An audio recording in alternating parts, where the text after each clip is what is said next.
This is the story of a proud and simple man from a small town known as Brockton, Massachusetts. In time, he would become one of the most feared heavyweights in boxing history. Only one man in this division ever retired as both an undefeated champion and an unbeaten professional. And no fighter ever wore the crown with as much determination and relentless punching power as the man they used to call the Brockton Blockbuster. This is the story of one of boxing's best, Rocky Marciano.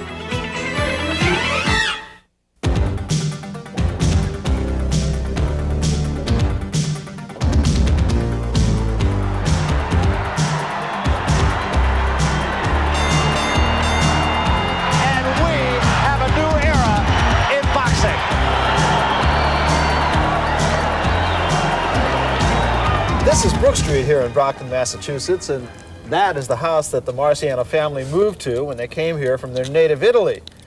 They were not the easiest of times. When baby Rocco was just 1 year old, he contracted pneumonia, and any thought of his being the heavyweight boxing champion of the world somewhere down the road was way in the backs of people's minds. The thought at that point was, will young Rocky survive at all? In fact, the doctor who was attending to him said if this baby does survive, he's going to do it on spirit alone. And that became the hallmark of Rocky Marciano's career. Sonny Marciano is 10 years Rocky's junior, and Sonny, I think it's interesting that baseball was really the first love for Rocky, not boxing. That's correct, Barry. His ambition was to become a Major League Baseball player, and of course this is the playground that he played most of his baseball right here, James Edgar Playground. I think that Rocky, though, overall was just an all-around good athlete. He excelled in football as well for the Brockton High School team. I think that probably was the reason he went into boxing, because of his all-around athletic, ability. Rocky started boxing in the Army, but it was a neighbor, and in fact a neighbor who lived in that house right behind you, Sonny, Ali Colombo, who got Rocky started in boxing, and he was going to be his friend and confidant not only through his boxing career but for the rest of his life. Nonetheless, and even with Ali's support and the family's support, his amateur career was something less than sensational. That's true. Although he lost a few fights in the amateurs, he fought with a badly bruised hand, and one of the decisions was a very badly called decision. It went to Coley Wallace, who really didn't deserve to win that fight. Like every up-and-coming heavyweight, Rocky Marciano had problems finding sparring partners and, in fact, people to fight at all. And in some cases, he had to go to a sometimes fighter named Sonny Marciano. It was 1952, and Rocky called me up and said, would you like to be my sparring partner throughout the state of Maine? My mother didn't want me to fight, so I fought under an assumed name. As a matter of fact, I fought under Zulo and Pete Fuller. It was quite an experience. We put on some good shows. Of course, the crowd, upon seeing me, knew immediately that I had to be a brother. We looked so much alike, but it was a great experience. Well, even though Rocky won his first 35 professional fights, there were still the New York skeptics, and it wasn't until Rocky fought a fellow by the name of Rex Lane, an up-and-coming heavyweight from Utah, that he really quieted all the New York critics. On July 12, 1951, Rocky Marciano climbed into the ring to face Rex Lane as the underdog. It was a role that Rocky knew well. He had fought back against the odds all of his life. Going into tonight's fight, Rocky Marciano in dark trunks has had 36 professional fights, winning all of them, 31 by knockouts. Lane has a big win over Jersey Joe Walcott and a knockout win over the hard-punching Bob Satterfield.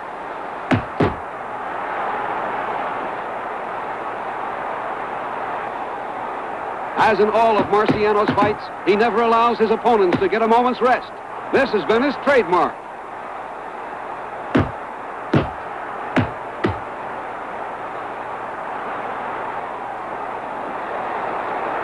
Marciano always on the move, trying for that big payoff punch.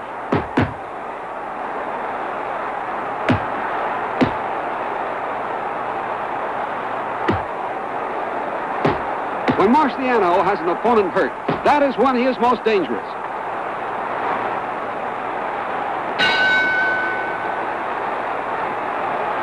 Early in round 6, Marciano hits Lane with a punishing left. That punch really hurt. Lane is tired now, and you'll see how he lowers his guard. A dangerous mistake against Marciano.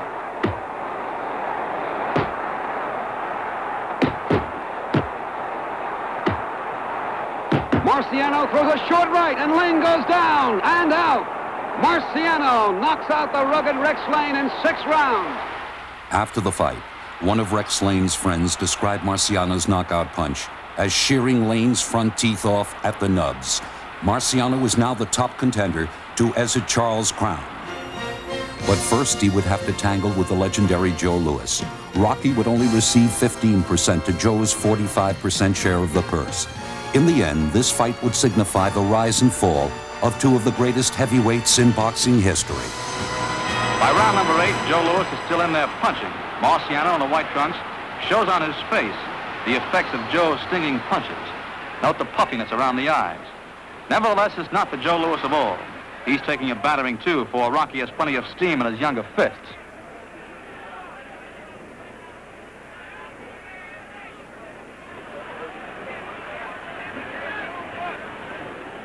Marciano seems more aggressive now, beginning to pile on the pressure.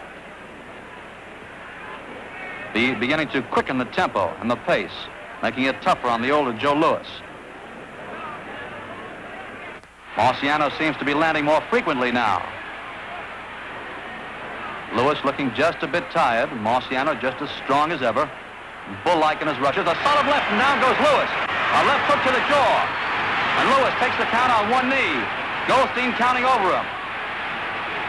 Now he's up at his feet. Ready to meet Rocky Marciano. Comes plowing in. Louis trying to hold on. Marciano trying to end it right here and now. Louis using all his ring experience, trying to hold on. Marciano trying to get that one punch home. Back against the ropes goes Louis. A left and a right, and down he goes, and through the ropes on the apron of the ring. It's all over. He can't get up. He's being helped to his feet now by referee Ruby Goldstein. And Dr. Vincent Naudiello, the Gordon's ringside physician, and all of Joe's handlers are looking after the former champion now. But apart from the days he's in, Joe is okay. The comeback of Joe Louis had ended tragically. For Rocky, it was a $24,000 payday. After cashing the check, he hid his money in his bathroom at the Belmont Plaza Hotel.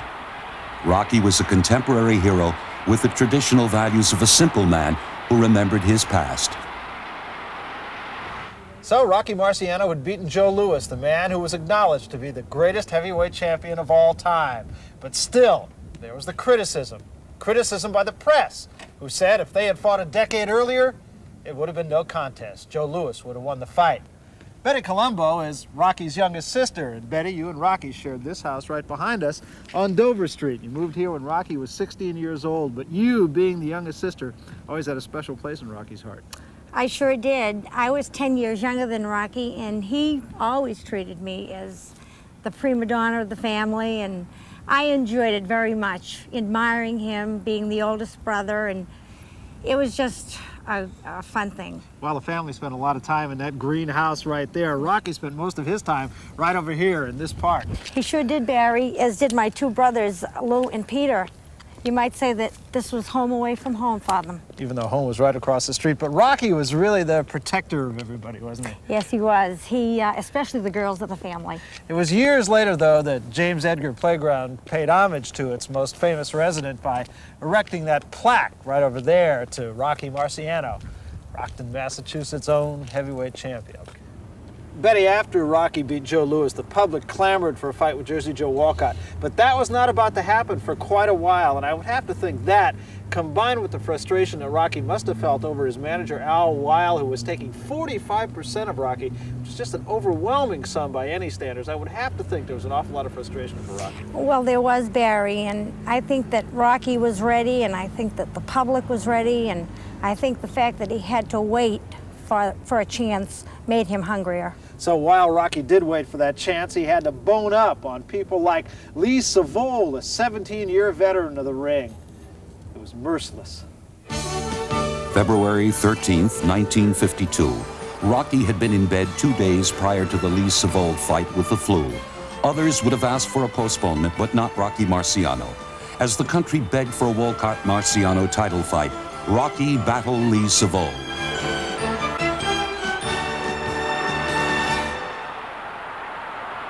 Marciano likes to stay close to his man, working to the body with punishing blows, and then moving to the head with smashing lefts and powerful rights. Boxing experts say that Marciano never lets you get set for a punch, doesn't give you punching room. Although Savold will at times make Rocky miss, most of Marciano's punches get home. Both Rocky Marciano and Lee Savold were leading contenders for Jersey Joe Walcott's heavyweight crown. This fight will determine who will challenge Jersey Joe for that title. Marciano is a 3.5-to-1 favorite in this fight with Savold. 4 months previous to this fight, on October 26th, Marciano knocked out the great Joe Louis in 8 rounds. Nothing seems to stop Marciano as he continues his relentless attack. In the years to come, whenever they discuss punchers, Marciano will always be mentioned. Coming into this fight, Marciano had 39 professional fights and 39 victories. 32 of those victories were by knockouts. Here against a rugged, game Lee Savold, he is not to be denied. Savold almost out on his feet. The bell rings for round 7, and Lee Savold cannot answer the bell. In the end, the New York Times called it the worst beating in Savold's 17 years in boxing. Savold was hospitalized overnight because his teeth had been smashed into his gums. Rocky was ready for the title, but Jersey Joe Walcott was not willing to comply. So 31,000 fight fans gathered at Yankee Stadium on July 28, 1952, to watch Rocky Marciano take out his frustrations on former light heavyweight Harry Kid Matthews. Rocky never even wanted this fight. It's a shame for Kid Matthews, he didn't feel the same way.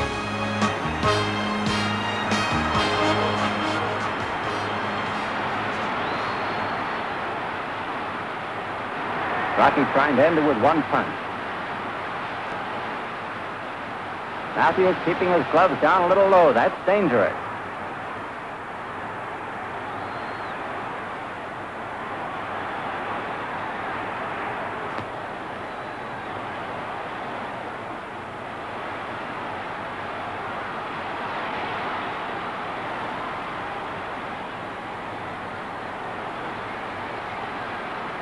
Watch these left hands by Marciano now.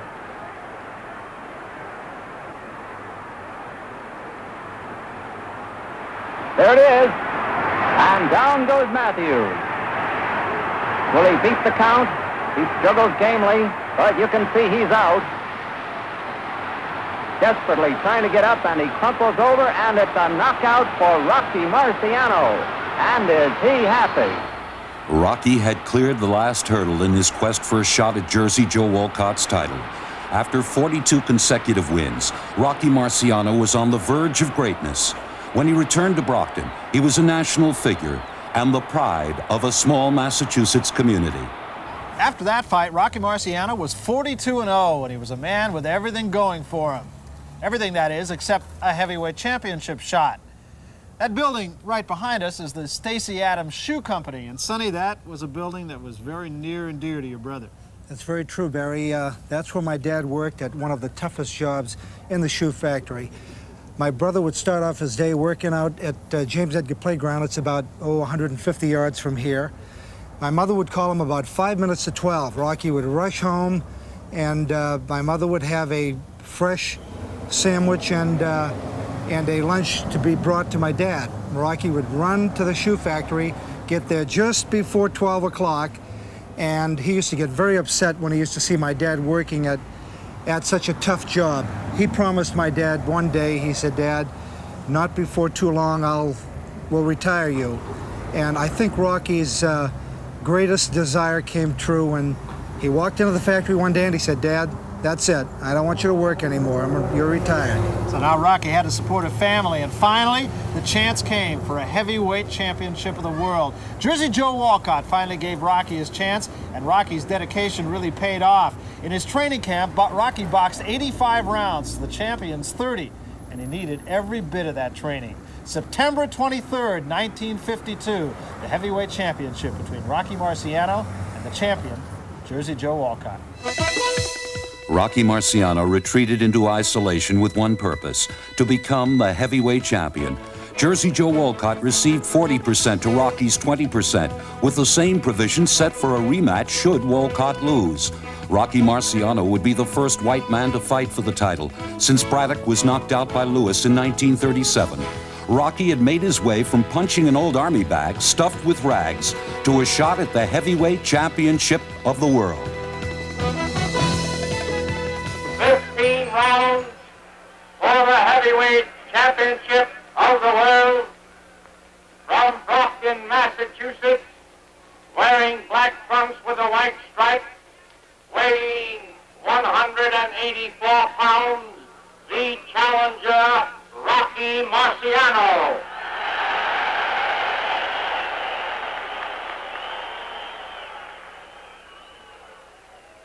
From Camden, New Jersey, wearing white trunks with a black stripes, weighing 196 pounds, the heavyweight champion, Jersey Joe Walcott. This is round one, and Jersey Joe Walcott has come out smoking. A 22-year veteran of the ring, he goes right after Rocky Marciano, as you see, beating him to the punch, pummeling to the head.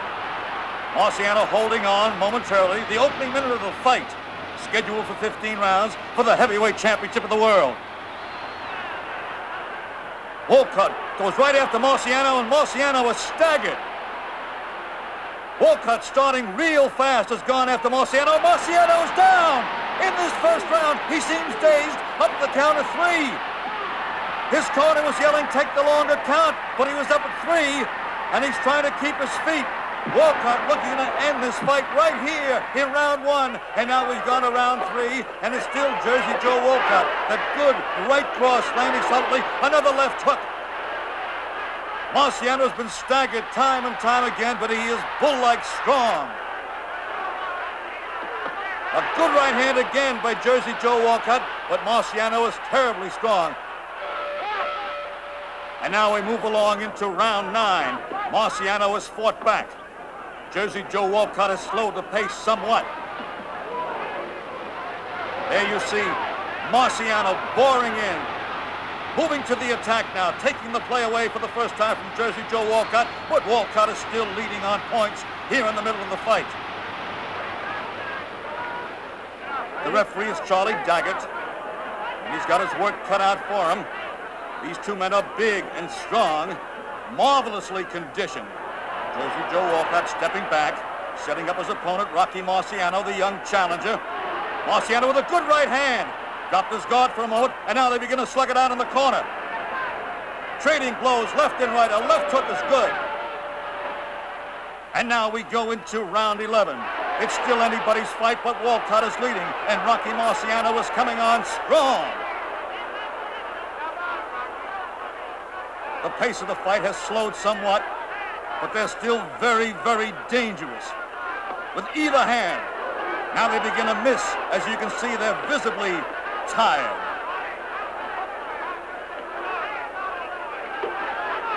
A good right cross by Marciano.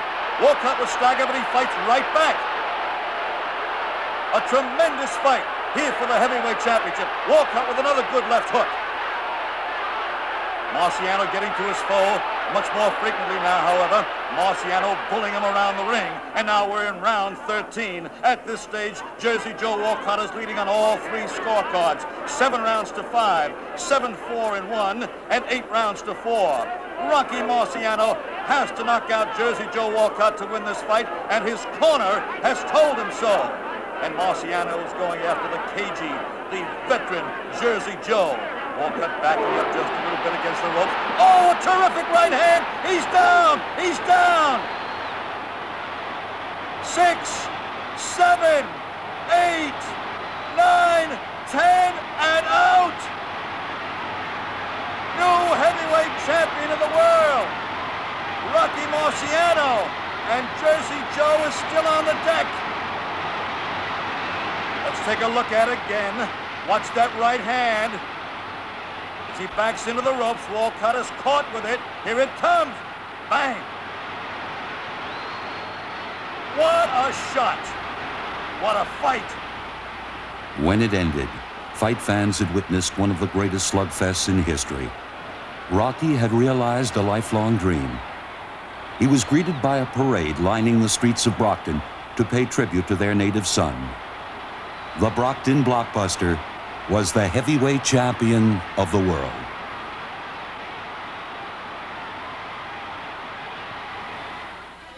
Rocky was the winner of the Hickok belt as Pro Athlete of the Year in 1952, but he still wanted revenge for the only knockdown of his career. In January of 1953, the champ resumed training in the Catskills. He would not fight Wolcott until May 15th. Rocky was obsessed with keeping the championship.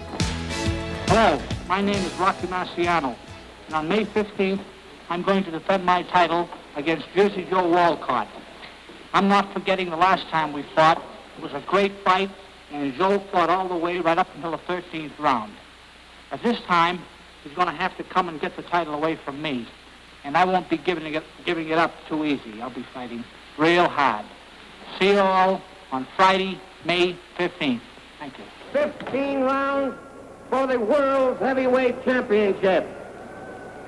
From Camden, New Jersey, the challenger, wearing black trunks with a white stripe, weighing 197 3/4 pounds, the former world heavyweight champion, Jersey Joe Wolcott.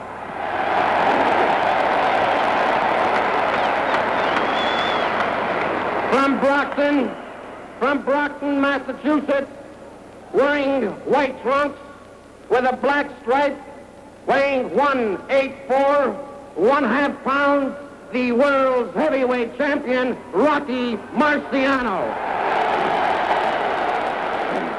This is the first round. Rocky Marciano has come out fast. This time, Jersey Joe Wolcott is backing off a little bit from the on-rushing Rocky Marciano. Marciano won't be caught the way he was in the first fight. Marciano warmed up a long time in his dressing room, going right after Jersey Joe Wolcott, the cagey, wily veteran. The referee is Frank Sikora. Marciano advancing, Jersey Joe feinting. That overhand right missed. Jersey Joe holding on momentarily, and they're separated once again. First round of the scheduled 15-rounder. Marciano boring in. Good left-handed, and there he goes! A short right to the jaw, set down Jersey Joe Wolcott. He seems dazed. He's looking up. Will he make the count? No, he's out! He's out! Rocky Marciano has won in the first round. Let's take another look at that short right. It was a left hook and the right cross. What's the left hook first? And here's that right. Bango! And down he goes. Jersey Joe Wolcott looked as though he was fully conscious of what was going on, although he was obviously dazed. Let's take another look at it. And down goes Jersey Joe. See if he got up in time. 4, 5, 6, 7, 8, 9, 10. Wolcott later explained he blacked out as the count went from 7 to 10. Rocky was a bitter man over his short end of the purse, but proud to have retained the championship. I thought it was the right uppercut that really knocked him out, Al. Well, that's what it looked to me like. I thought the left hook was setting him up pretty good for that punch, and you finished it with that right hand uppercut. Is that right? I think the left hook hurt him, and he dropped right into my right hand. So Rocky Marciano was now the undefeated heavyweight champion of the world. And when he came back home here to Brockton, Massachusetts, he was no longer the kid who played baseball at James Edgar Playground. He was now a hero. Nicky Sylvester was a lifelong friend of Rocky Marciano. Nicky, you spent an awful lot of time with Rocky right here where we are now in the Brockton YMCA. Well, every time we came down here, we'd go 2 or 3, 4, 5 rounds, 2-minute rounds. When he got through, we'd hit the speed bag or the light bag, but his meal ticket was the heavy bag. And when we get through with that, 2 or 3 rounds, we'd go down into the swimming pool. Now, I'd watch him from up top, and he'd be in that swimming pool from the water just above his shoulders. And he'd be throwing punches, jab, hook, no overhand right, where he had such a devastating punch. Hooks, left hook, right hook, and that was it. He used to love it. Tell me the difference in Rocky Marciano, the kid that you knew, and Rocky Marciano, the heavyweight champion of the world. Well, when he was a kid, he was never a troublemaker. And we were the ones that used to get the fights from him. Became champion of the world. He never changed. He was always the same. Great guy. Nicky, was there ever a revenge factor with Rocky Marciano? Positively. He fought Roland Lastarza in Madison Square Garden. That was a 10-round fight. In that fight, Rocky won by a few points. The people think that because he won it by a few points is because his manager, Al Weil, was promoter in Madison Square Garden at the time. So he got revenge with Roland Lastarza the second time at the Polo Grounds. But I'll never forget, at Grossinger's in Liberty, New York, at the training camp, he was in the men's room. And I went out of my way. I went into the men's room, and I says to Rocky, I says, Rock, I says, you fought Lastarza a 10-round bout, and I says, and the people think to this day that you lost that fight. You've got to get in there and show them what you can do. And he did. He annihilated him in the 11th round. He could have dumped him in 5 or 6, but he actually held him up. He actually held him up. They continued. The 11th round, it was over. Let's go back and revisit that fight now. It happened September 24th, 1953. The Polo Grounds in the Bronx, New York. 44,000 people on hand. Roland Lastarza and Rocky Marciano, fight 2. As Rocky prepared to fight Roland Lastarza, word got back to his camp that Lastarza claimed Rocky took so many punches, he had to be punch-drunk. Rocky turned to his handlers and said he wasn't only going to knock the challenger out, he was going to punish him. New York City fans are thinking that the fight will be a repeat of the first contest between these two men, when Marciano, in the white trunks, won a tough decision over the durable Lastarza. So far, the fight has been extremely close, with Lastarza winning the early rounds on his boxing ability, and Marciano coming on strong as the bout has progressed.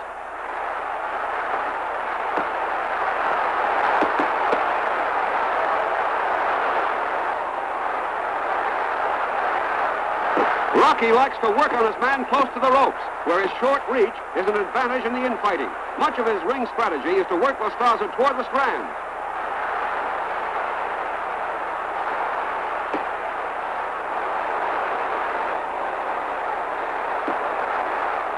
Marciano gets Lastarza cornered, and the two men mix it up in a short, furious exchange. Lastarza dances away, but Rocky stays right after him.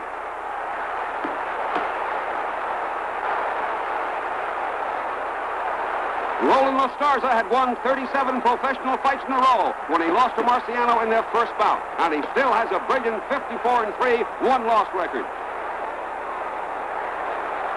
Marciano lands one of his patented dropbusters. Lastarza's hurt. Lastarza goes sailing through the rope. This is the first time he's ever been knocked down in his career. He's up with the count of 5, but the mandatory 8-count rule is in effect. Marciano moves in again, throwing that dangerous leather from all angles. Lastarza gets belted with another jackhammer right. He's almost completely helpless. The referee jumps in and stops the fight. Lastarza suffered bone damage and broken vessels in his arms. He had to pay the price for his words. Rocky came away with $174,000, some of which he may have hidden in unconventional places. Rocky also was known to lend money generously to his friends.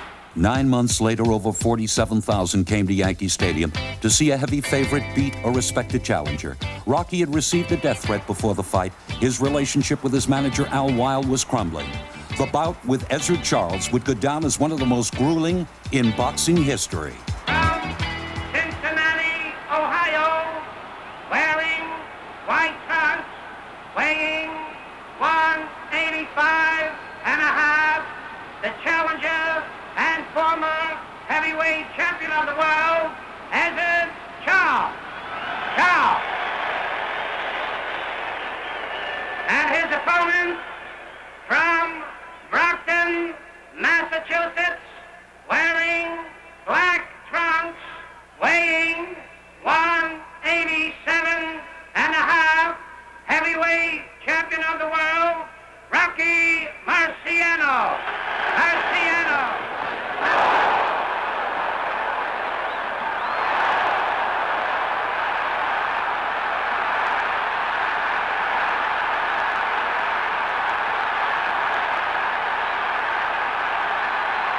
Charles in trouble from solid smashes to the head.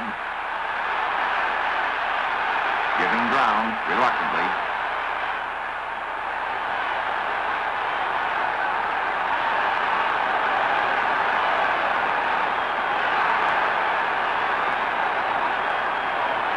He's a slippery target.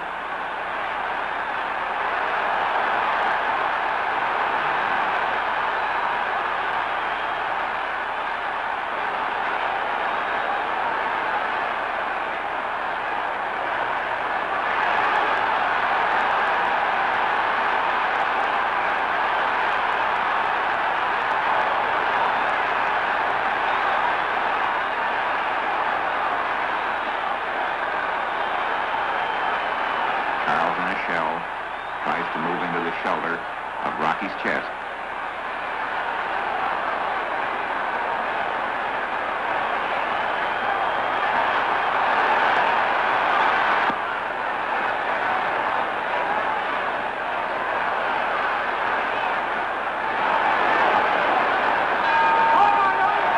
Charles, a dead game fighter tonight, weathered the storm. Through the 7th and 8th rounds, Charles handed out as much as he took, but now we're more than halfway through the fight, and the tireless Marciano has again taken command. In these superb close-ups, you can see the damage each has been handing out. Swollen faces, cut eyes. That's proof it's been a very grueling fight.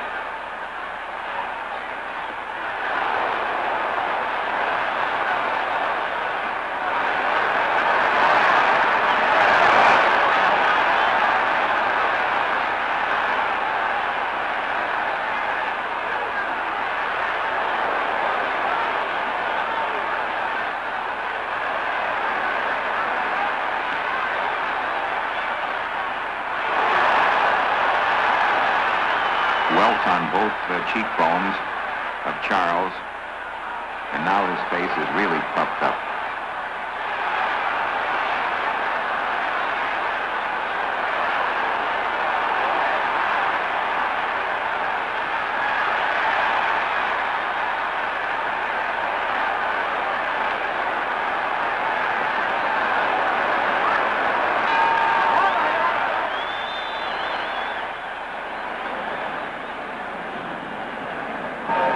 Here's the champion out of his corner for the final round.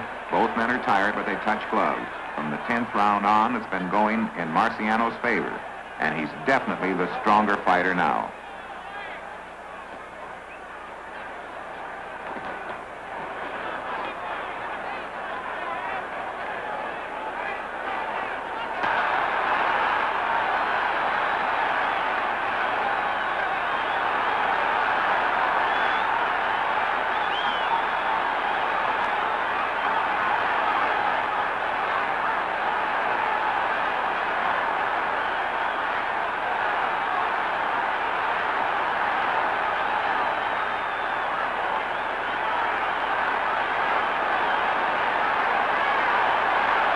First time in 15 rounds, Charles's back touched the ropes. Indication he's rapidly running out of gas.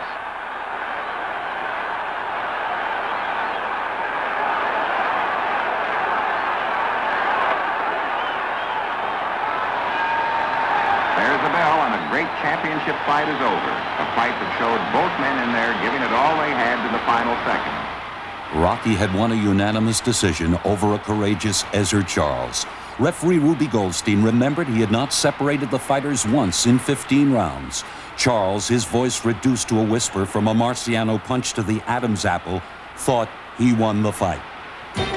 3 months later, 35,000 packed Yankee Stadium for the rematch. Rocky wanted to KO Charles early to dispel rumors he had lost the knockout punch. Foul weather had postponed the fight for 2 days. Few gave Ezra Charles a chance. Unfortunately for the challenger, Rocky was one of them. This is the second time these two have met.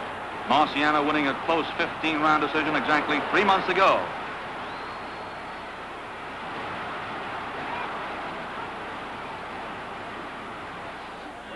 Ezra Charles trying to keep Rocky Marciano off at long range. Hits him with a good right hand. Marciano strong as a bull, though.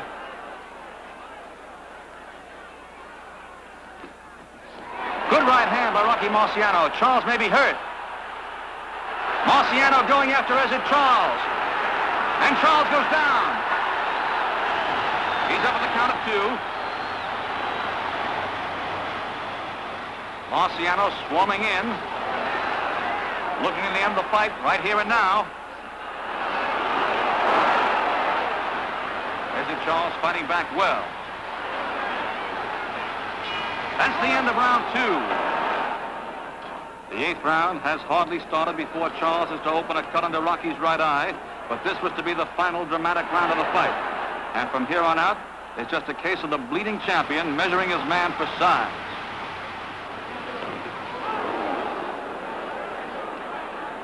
Marciano's eye and nose are badly cut, but his mean, hard punches are definitely weakening the challenger. Down he goes!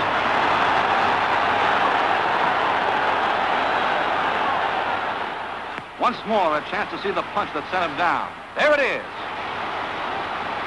He's on his way.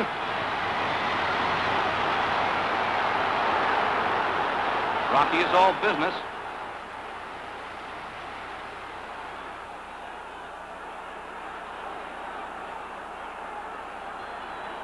Charles getting up, but he's dazed, and the champion now has him at his mercy. The knockout punches are on their way.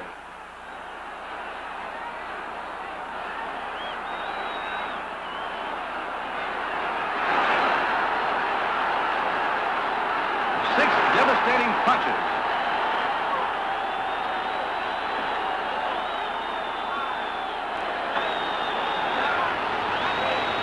Nine, and out. That's all. It's all over. 1, 2, 3, 4, and that's it. In the champion's corner before the 8th round, trainer Charlie Goldman had told Rocky to get him now or you'll bleed to death.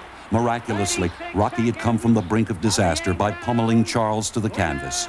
No one could take the title from the most determined champion in ring history. Rocky Marciano. This is Marciano's sporting goods store just outside of Brockton. It is owned, not ironically, by Peter Marciano, another of Rocky Marciano's younger brothers. Peter, you were at that Ezra Charles fight, and that cut was an awfully nasty cut. It was, Barry. It was something that I shall never forget as long as I live. I was very young at that time, and I recall walking into the locker room after the fight. And any fight that I was ever at, I would go in after the fight and greet my big brother, and he'd usually give me a big hug and a kiss. And this particular fight, I kind of backed off. I looked at his nose, and I must tell you, I actually got very ill. His nose was just split right up. He was actually able to open it up, and it was a sickening thing.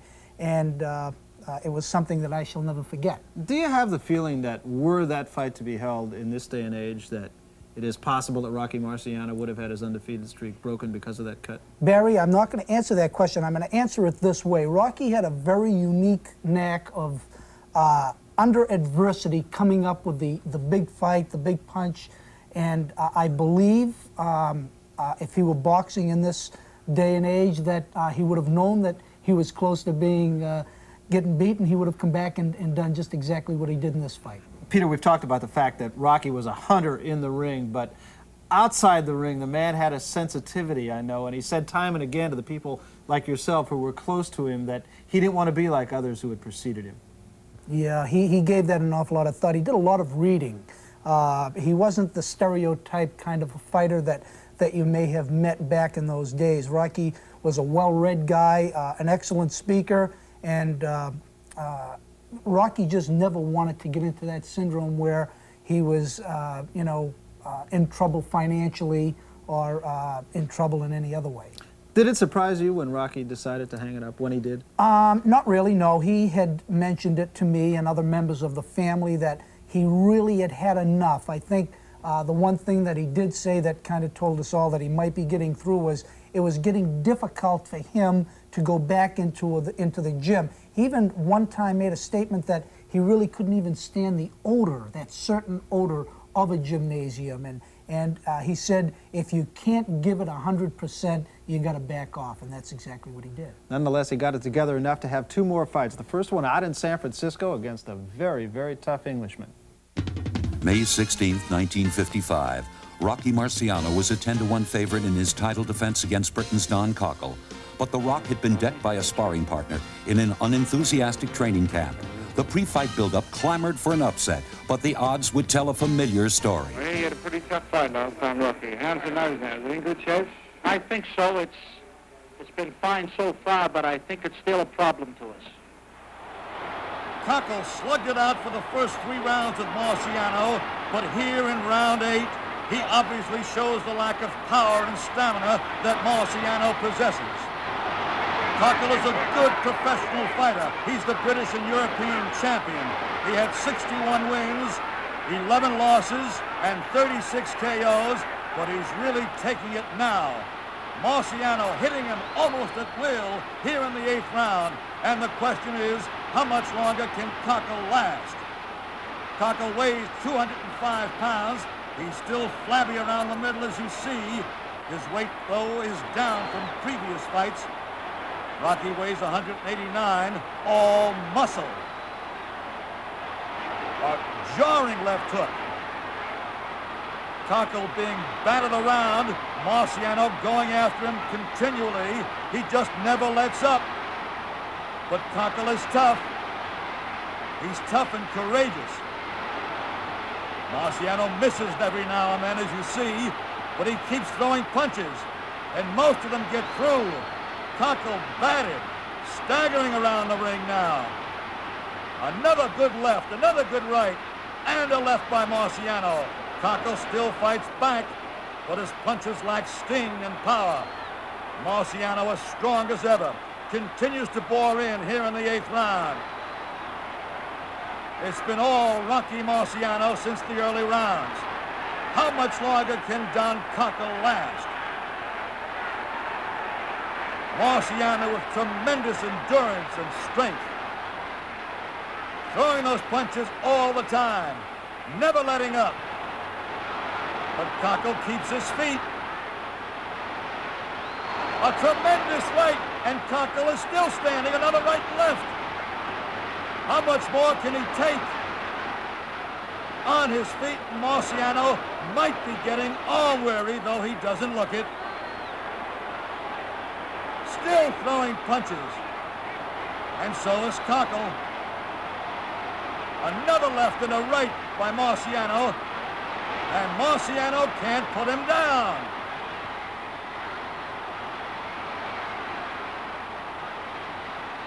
A tremendous exhibition of courage by Cockle. Staggering on his feet. Marciano with a left hook and another left hook. And down he goes through the ropes, and he fights his way back. Now we're in round 9, and Rocky Marciano goes right after Don Cockle again, but Cockle is dead game. What a right hand and a left, and down goes Don Cockle. He's sprawled on the canvas, as you see. He battles to his feet at the count of 5. He's trying to continue. He's still dead game as Don Cockle. Marciano throwing almost wildly now. Rocky is wide open, but he has no fear now of Cockle, and Cockle is down again. When will the referee, Frank Brown, stop this fight? Cockle looks bewildered, dazed, and there he goes once more, and Brown stops the fight. The referee stops the fight. The champion gave the British title holder a terrible beating. Al Weil and Rocky banked another $130,000, but later Rocky would learn of an accusation that $10,000 in promotional profits had been skimmed by Weil. Although Rocky defended his manager publicly, the relationship had taken a decided turn for the worse. How'd you feel when you got in with this fella? Did you think you were going to have as hard a fight as you had? No, I didn't at first. I didn't expect such a strong man in there. He was very strong in the first 2 rounds and a very durable fighter. I thought I hit him with plenty of my best punches, and he took them well. In fact, he came back in the 8th round pretty well himself.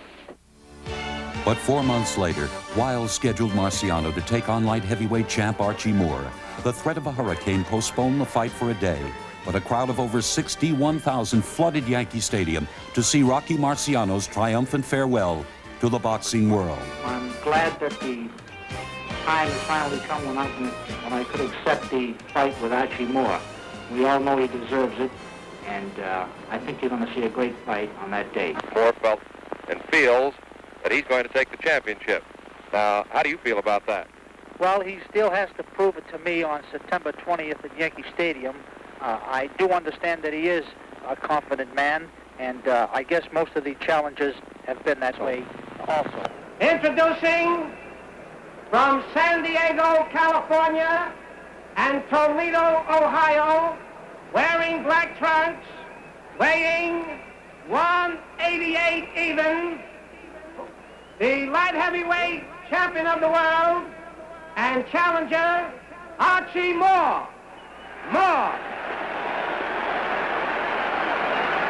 His opponent from Brockton, Massachusetts, wearing white trunks, weighing 188 1/4 pounds, heavyweight champion of the world, Rocky Marciano. It's round 2. Archie Moore, the light heavyweight champion of the world, has over 175 fights. And down goes Rocky Marciano with a terrific right cross. Marciano fights back. He got up too soon, however, at the count of 3, and now he wails into Archie Moore. Now we move along into round 6 of this fight, and Archie Moore has been outboxing Marciano. He opened a cut over his eye in the 3rd round. But Moore is getting caught, and down goes Archie Moore here in the 6th round. An overhand right caught him flush on the jaw. Marciano has been getting stronger, and the canny veteran Archie Moore has been trying to fight back. He's tough, he's game, he's experienced, but he can't outslug Rocky Marciano. Rocky has him against the ropes, and Moore is still dangerous, though. Moore has looked for this fight for a long time, and now he's going all out to try to win it. But Marciano is so much stronger, pummeling Archie Moore against the ropes. But Moore makes him miss. Nevertheless, those punches get through.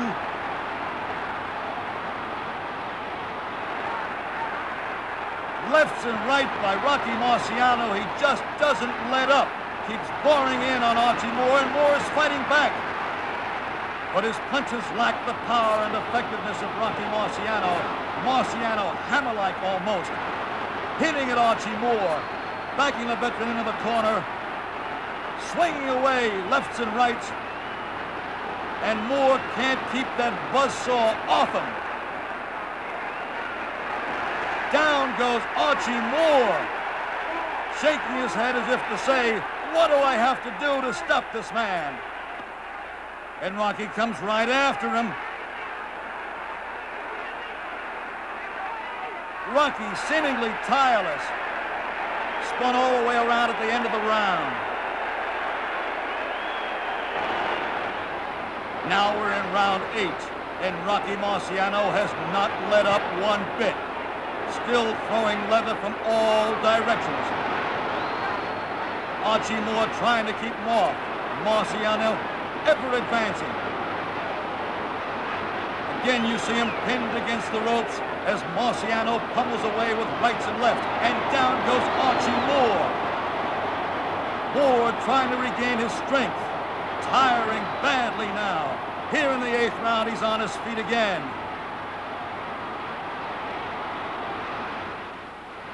Now we go into round 9. Marciano once again hitting Archie Moore with everything he's got. The game veteran trying to stay in there with bull-like Rocky Marciano, who just doesn't stop throwing punches.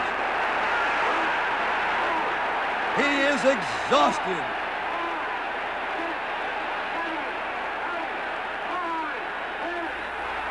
Archie would be the Brockton Blockbuster's 49th victim and 43rd knockout.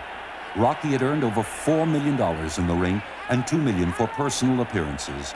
Unlike other champions, he didn't blow his money. It was hidden, invested, and put in banks. The undefeated heavyweight champion was ready for retirement. Winner by a knockout and still heavyweight champion of the world, Rocky Marciano. I would like to announce my retirement from boxing at this time. Why? I promised my wife that I would retire before the month of May arrived. We were on a vacation in South America when I made that promise. I didn't ever really get hurt in the ring, and I feel perfect physically, and probably still had 2 or 3 good fights left.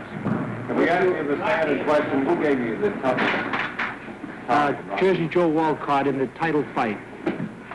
I like to profit by others' mistakes, and if Joe Louis couldn't make a successful comeback, I will not try it.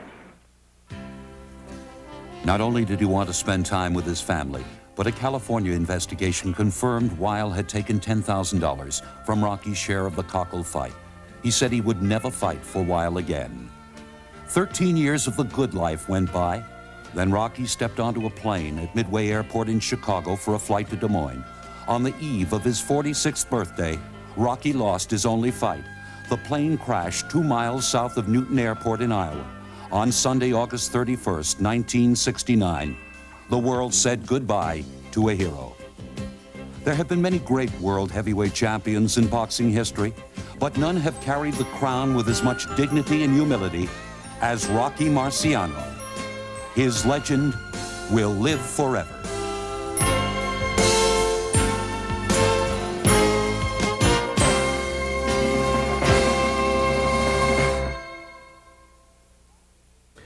And so the boxing world had lost a champion, but Mrs. Pasqualina Marciano got his son back. Pasqualina, tell me, first of all, let's go back to Rocky's childhood.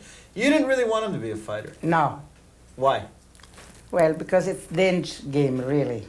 But once... I figure, my son, you know, I know he's going to win, but I'm afraid if the other fellow get hurt, because of the way I feel, if my son gets hurt, the other fellow's got a mother too. That's the only thing I didn't like. You didn't worry too much about Rocky getting hurt, you worried about the other guy getting hurt. Yeah, I worried about the other guy too, yeah. Once he decided that he was going to become a professional fighter, did you pretty much just resign yourself to the fact, well, what am I going to do? My son's going to be a boxer? Yes, I told him I didn't want to, you know. But he says, no, mother, I'm going to do it. So, and then I pray the Blessed Mother and the God, you know. I say, well, it's up to God now. He's old enough now to do what he wants to do, especially he went in the army and he started over there. And I used to hear a little bit here and there, see, you know. You never saw Rocky fight, though? No, never. Pasqualina, even though you didn't go to the fights, did you have a routine that you went through when Rocky was fighting? I used to have a couple of friends, you know. And I used to go to church, like Mrs. Lucy Parziale and Mrs. Niece Gian Damaso and Jenny's mother, Miss Flamina Alfieri. And I used to go to church and I light so many candles. And then, you know, I go home and nobody put the radio, no news, you know. And then we just pray like, and we say a little joke, you know, to pass the time. And then before you know, I hear the telephone ring. Says, Mom, and it was Rocky. I win again, and everybody was happy. Everybody get excited, you know. They go to the club, the people come in, all my family, they used to make something to eat, you know. It was really, really very exciting time when my son was in his career. Everybody said Rocky really likes to eat. Is that true? Oh, yes, yes. Another thing, you know, used to amaze me. Because he knew all the time, him and my husband, that he was going to be fight. My husband, he gave him more steak. And me, I couldn't understand that. So one time, I even had a little fight with my husband. I said, why can you give Rocky more steak than the other? So he turned around and he laughed, you know. This was all the time because he wants the son to get strong, you know, because he had to win the fight. And my husband, you know, he was a little bit fight himself when he was in the army. He was very strong man, my husband. Everybody say, Rocky looked like me. Maybe the action, maybe the personality, but when it comes to strength, he had a hands just like his father. And maybe you see one of my husband's picture, you know. Yeah. I was willing to tell me, when all is said and done, the people who are watching this program, how would you like them to remember your son? I want to remember that he was a great champion, little rough and fight, but he was very gentle, very soft-spoken, and he loved all the children. I'm pretty sure that the people can remember him as a happy and very humble champion.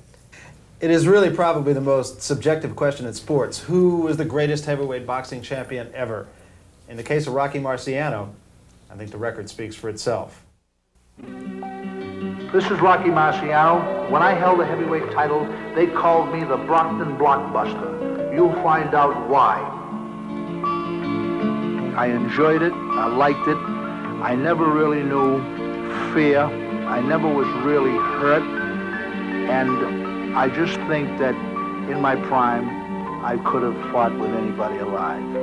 I tried all other sports, and although I liked them, there wasn't any one that I really excelled in until I took up boxing in the service. And when I did that, it not only came easy to me, but I enjoyed it, liked it. It sort of fitted my makeup. This has been a presentation of HBO Sports.